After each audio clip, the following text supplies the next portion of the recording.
João tinha 28 anos e vivia em Lisboa.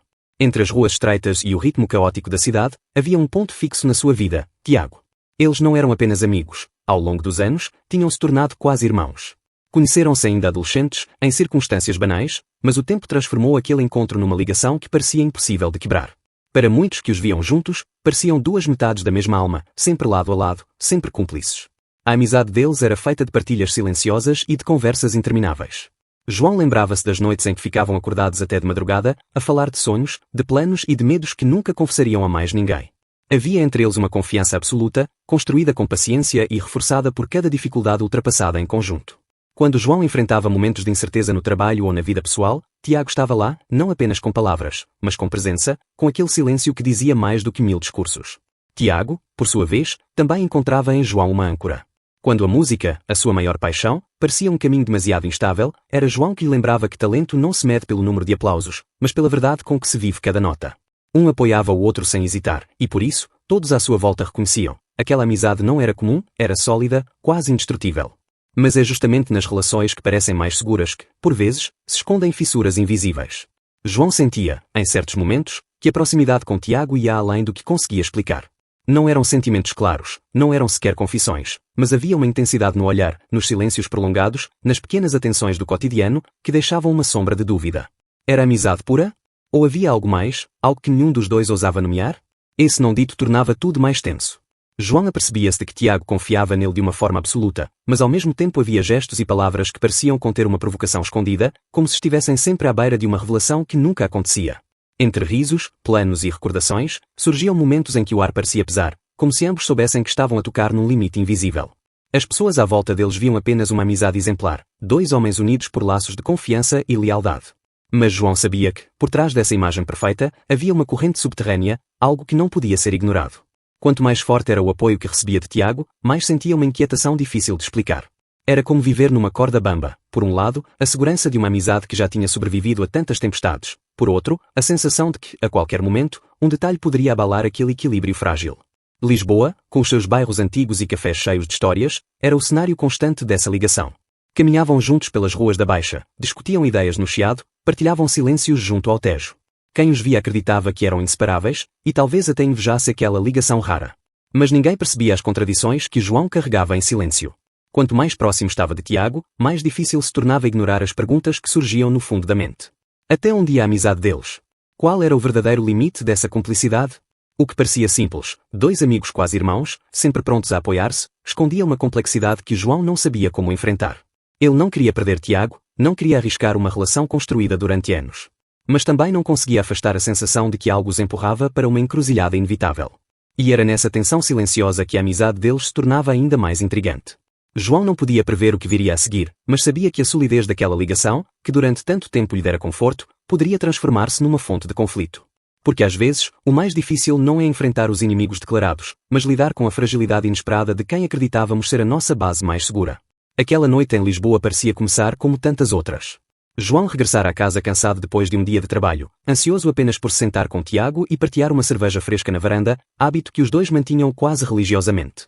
O apartamento estava mergulhado numa penumbra suave, iluminado apenas pelas luzes distantes da cidade. O ambiente era tranquilo, mas João sentia um peso estranho no ar, como se algo invisível pairasse entre eles. Tiago estava diferente.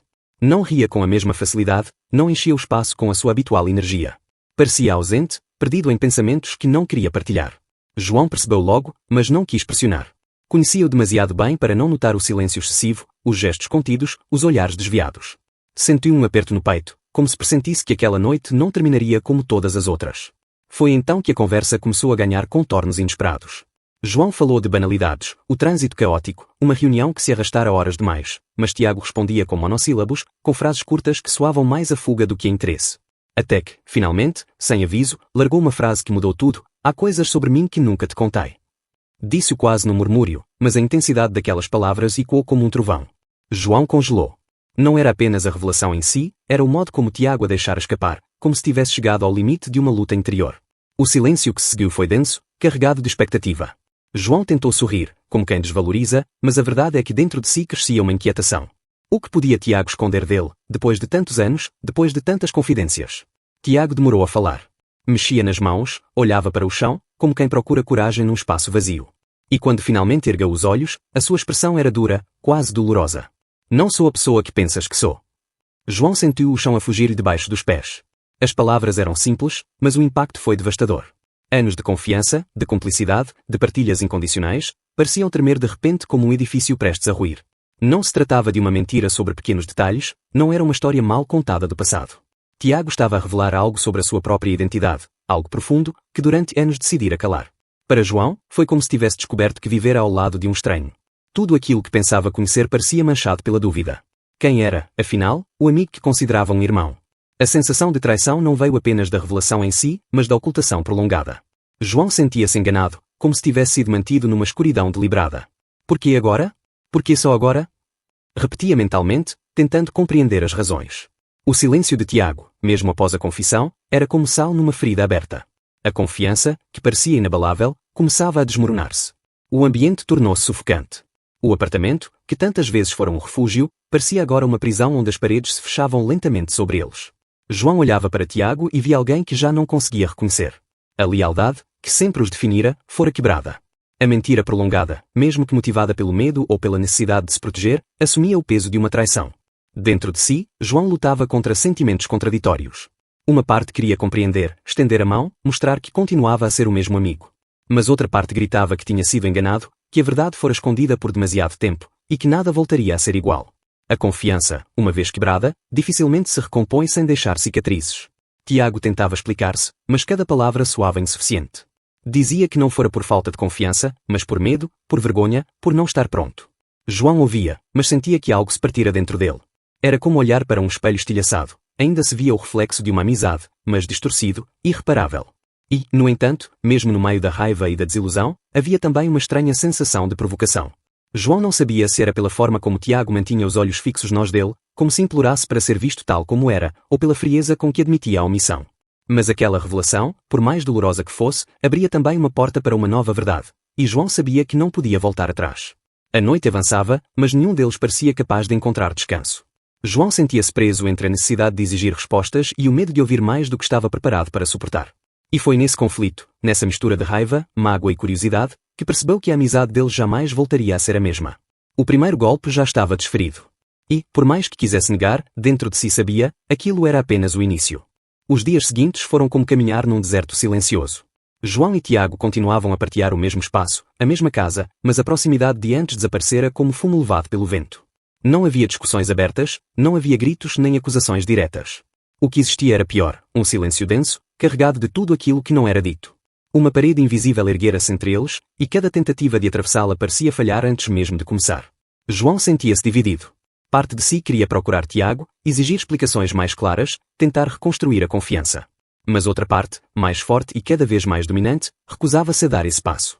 Estava cansado de ser o amigo compreensivo, o ombro eterno para todos os segredos. Sentia que, durante anos, vivera numa posição de espectador da vida de Tiago, sempre aplaudindo, sempre apoiando, sem nunca ousar revelar o peso das suas próprias sombras. A revelação daquela noite não lhe tirara apenas a confiança em Tiago, tinha-lhe arrancado também as máscaras que usava para si mesmo. Pela primeira vez, olhava-se com franqueza e via um homem cheio de medos acumulados, medos que sempre disfarçara atrás da fachada da lealdade. Perguntava-se, com uma insistência dolorosa, por que tenho eu de me esconder? Por que passo a vida a fingir que sou menos do que aquilo que sou? Estas perguntas não lhe davam descanso. No trabalho, sentia-se distraído. Nas ruas de Lisboa, caminhava com os olhos perdidos, como se cada esquina fosse um espelho a obrigá-lo a confrontar-se. Os cafés onde antes partilhava risos com Tiago agora pareciam cenários abandonados, cheios de recordações que já não conseguia viver da mesma forma. Até o Tejo, que tantas vezes fora o pano de fundo de conversas cúmplices, lhe parecia agora um abismo, um reflexo da distância crescente. Tiago, por sua vez, tentava manter uma normalidade forçada. Falava de trivialidades, cumpria rotinas, mas o tom artificial denunciava o desconforto. Cada palavra era medida, cada gesto controlado, como se ambos tivessem medo de tocar novamente naquela ferida aberta. E quanto mais Tiago tentava agir como se nada tivesse mudado, mais João sentia que tudo estava irremediavelmente diferente. Foi nesse vazio que João começou a mergulhar em si próprio. Descobriu que o problema não era apenas o segredo de Tiago, mas o seu próprio silêncio. Sempre vivera na sombra dos outros, sempre temera ser julgado, rejeitado, condenado. A revelação do amigo funcionara como um espelho cruel, mostrava-lhe que também ele escondia verdades, que também passara a vida a fugir de si. As noites tornaram-se longas e insuportáveis. Deitado na cama, João ouvia os sons da cidade a adormecer e sentia o coração acelerar sem motivo aparente. Recordava-se de episódios passados, de escolhas que fizera apenas para agradar aos outros, de momentos em que calara o que realmente queria dizer. E cada memória era como uma pedra a mais no peso que carregava. A pergunta ecoava na sua mente como um mantra impossível de ignorar, porque tenho de me esconder. Era simples, mas devastadora. E quanto mais a repetia, mais percebia que nunca tivera uma resposta verdadeira. Escondia-se por medo, por hábito, por conveniência. Mas nunca por convicção. E essa constatação abria nele um abismo de inquietação. A distância entre ele e Tiago tornara-se um símbolo da distância entre ele e si próprio. O afastamento do amigo expunha-lhe a verdade de que passara anos a fugir da sua identidade, vivendo apenas uma versão limitada de si. Agora, essa versão já não lhe bastava. Lisboa parecia empurrá-lo para esse confronto inevitável. Cada rosto que via na rua lembrava-lhe que o mundo estava cheio de máscaras, mas também de pessoas que ousavam viver sem elas. João sentia inveja e medo ao mesmo tempo. Queria libertar-se, mas não sabia como. A coragem parecia-lhe um idioma desconhecido. Tiago continuava presente, mas a sua presença já não oferecia conforto. Era antes uma provocação constante, a lembrança viva da verdade que ele próprio ainda não tivera coragem de encarar. Por isso, o silêncio entre eles não era apenas distância, era também um espelho cruel, um convite para João finalmente decidir quem queria ser.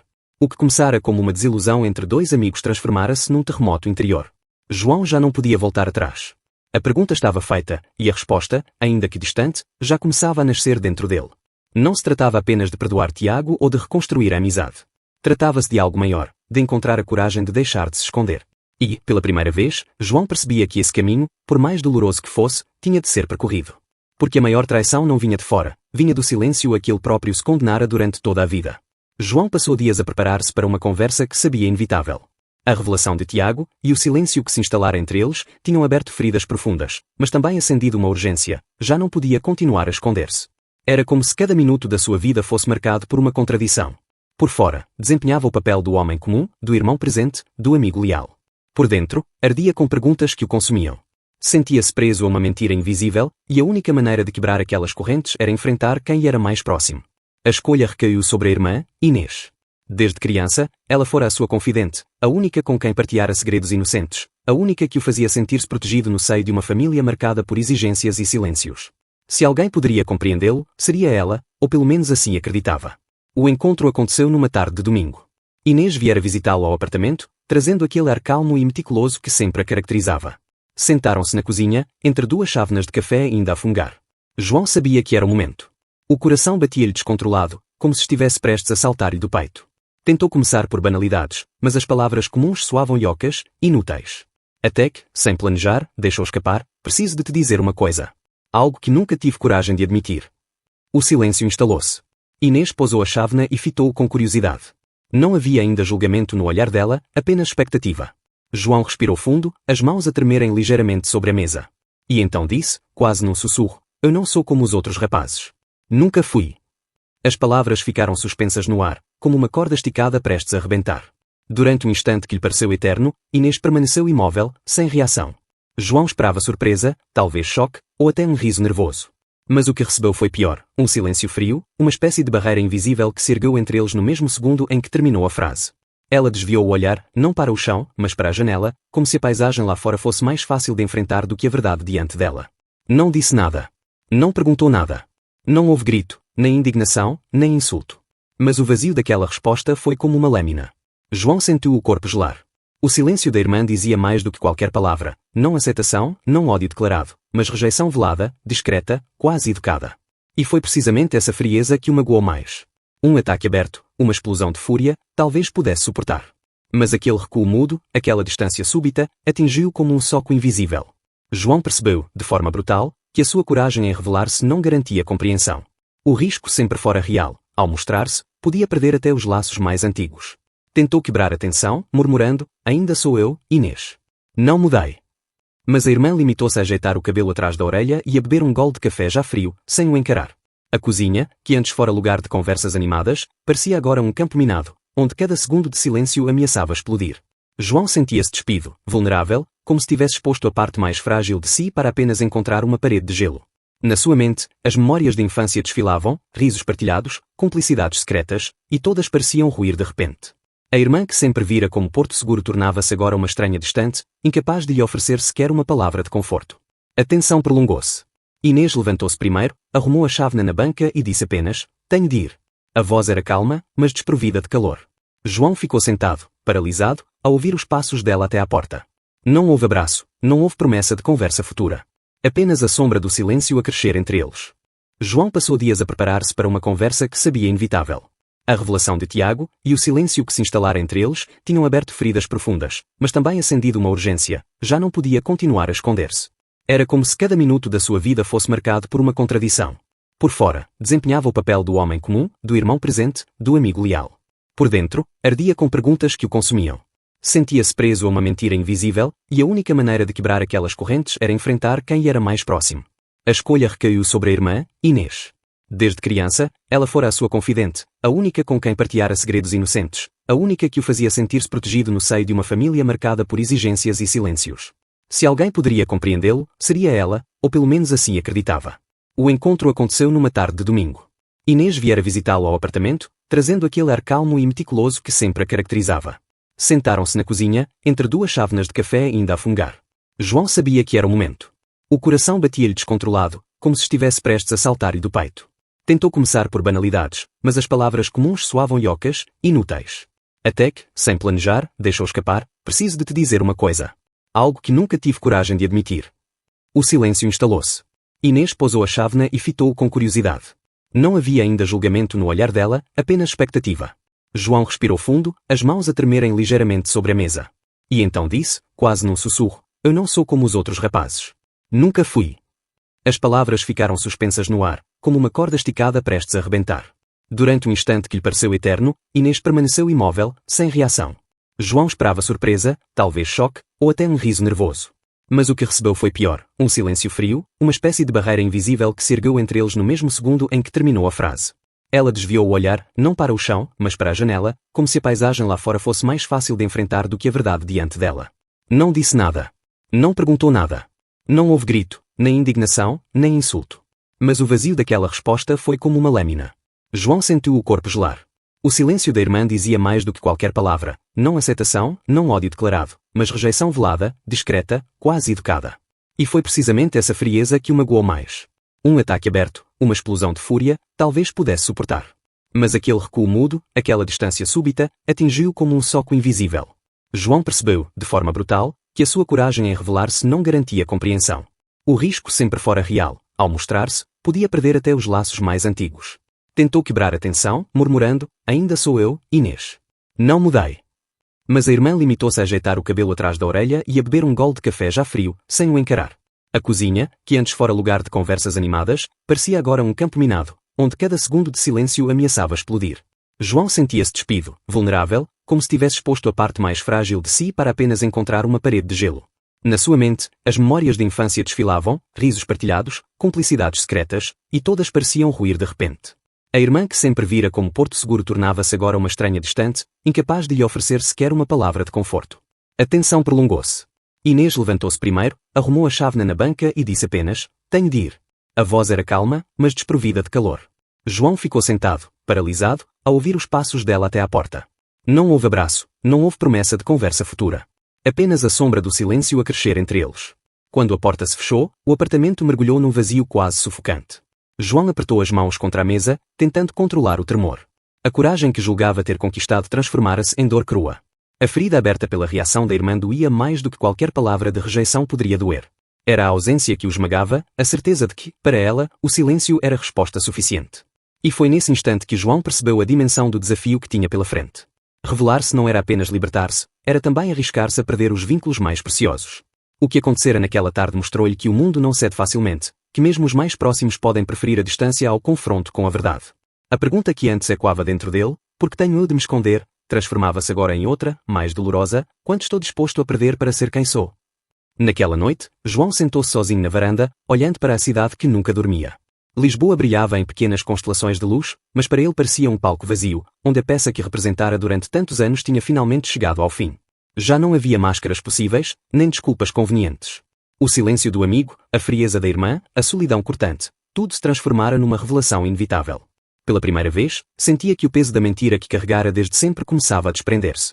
O caminho fora doloroso. Perdera a confiança de Tiago, aquele que fora como um irmão. Perdera a cumplicidade da irmã, que escolhera o silêncio em vez da compreensão. Mas no meio dessas perdas, algo novo começava a nascer, uma sensação de liberdade crua, quase selvagem, que não precisava de aprovação para existir. João percebia, com uma clareza assustadora, que esconder-se era viver pela metade, e que já não suportava essa mutilação invisível. As perguntas que o atormentavam agora tinham uma resposta simples, ainda que dura. Por que é que se escondera tanto tempo? Porque acreditara que precisava da aceitação dos outros para se aceitar a si mesmo. Porque crescera a acreditar que o julgamento alheio tinha mais peso do que a sua própria verdade. Agora, esse raciocínio parecia-lhe uma prisão absurda. Cada recordação de silêncio imposto, cada gesto de dissimulação, transformava-se numa prova da sua própria rendição passada. Mas essa rendição chegara ao fim. O mundo à sua volta não mudara, Tiago continuava distante, Inês continuava fria. Mas João mudara. E essa mudança era irreversível. Sentia dentro de si uma força que nunca conhecera, uma chama que nascera da dor mas que agora se erguia como resistência. Pela primeira vez, caminhava pela casa de cabeça erguida, sem medo do reflexo no espelho, sem receio das perguntas que poderiam surgir. Estava disposto a enfrentar as consequências, porque viver escondido já não era uma opção. Havia ainda dúvidas, claro. O futuro parecia-lhe uma estrada incerta, cheia de obstáculos. Sabia que enfrentaria mais olhares frios, mais portas fechadas, mais silêncios desconfortáveis. Mas o medo já não o paralisava. Pelo contrário, transformara-se em combustível. Cada rejeição que sofrera até ali tornava-se agora uma prova da sua resistência. Já não via a rejeição como um fim, mas como um desafio. Enquanto observava a cidade, percebeu que não estava realmente sozinho. Havia outros como ele, escondidos em diferentes recantos, a lutar batalhas invisíveis. E esse pensamento, em vez de o entristecer, deu-lhe coragem. Talvez a sua história pudesse ser apenas uma entre muitas, mas era a sua, e isso bastava. A verdadeira liberdade não vinha da aceitação universal, mas da coragem de viver sem se trair. A madrugada avançava, e João continuava imóvel na varanda, mas por dentro sentia-se em movimento. O peso do passado começava a dissolver-se, substituído por uma clareza inédita. Sim, perdera muito. Mas ganhara algo maior, a capacidade de olhar para si sem vergonha. Essa era a vitória silenciosa que ninguém lhe poderia tirar. Decidiu que dali em diante caminharia de cabeça erguida, não por orgulho vazio, mas por necessidade vital. Não voltaria a curvar-se perante o medo. O caminho seria longo, e a solidão, por vezes, dolorosa. Mas já não havia retorno. Estava disposto a pagar o preço, porque o valor da verdade superava qualquer perda. E foi nesse instante, no frio da madrugada lisboeta, que João compreendeu a essência da sua jornada. Não se tratava de recuperar Tiago, nem de reconquistar a irmã. Tratava-se de si, apenas de si. Da escolha radical de não viver mais pela metade, de não abdicar da sua identidade para caber no molde dos outros. A cidade continuava a brilhar, indiferente à sua decisão. Mas para João, cada luz parecia agora um sinal de recomeço. O seu caminho só começava, incerto e desafiante, mas pela primeira vez tinha a certeza de que não o percorreria curvado. Seguiria em frente com a cabeça erguida, pronto para enfrentar o que viesse. Porque já não tinha medo de ser quem era.